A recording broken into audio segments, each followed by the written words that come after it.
Assalamualaikum everyone. Ayan, yung aning ulam for today. Maglaway ako guys. Ayan. Unahin ko yung sitaw. So, meron tayong sitaw. Bunga ng malunggay. Meron tayo. Unahin na natin yung sitaw. Pag lumambot na yung sitaw at saka yung bunga ng malunggay, isusunod na rin natin yung kalabasa. Sabay-sabay na yung mga matitigas na na gulay. Para sabay-sabay din silang lumambot. Ayan. At syempre, meron tayong kalabasa. Ayan yung ating kalabasa, guys. Ilagay na rin natin. Ayan, guys. Kumukulo na siya. Ilagay ko na rin yung ating talong. Naglaway ako, guys, kasi mahirap yung lagi na lang masarap talaga kapag may gulay. Ayan. Lawoy po. Yan yung ating lawoy ng Surigao nun. Ayan. Siyempre mayroon tayong upo. Lagay na rin natin yung upo natin.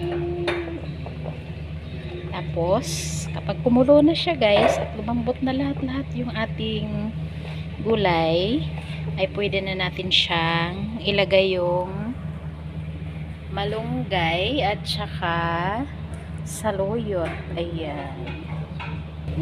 Ayan, guys. Kumulo na siya, guys. Ilagay na natin yung ating saluyot. Ayan yung ating saluyot, guys. Ating saluyot. Wala tayong alugbate.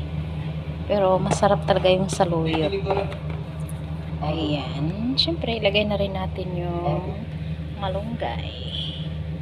Para pag kumulo mamaya, meron tayong hulog na prito.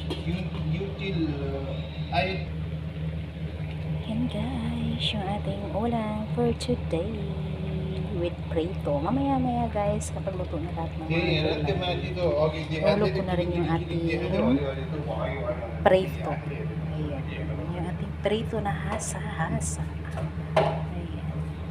Sayang wala tayong tanlad. Sarap sana kung may tanlad.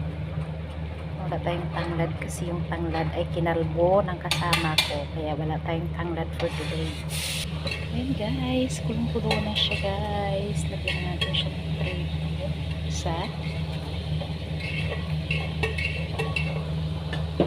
Lagyan tayo ng prito, guys.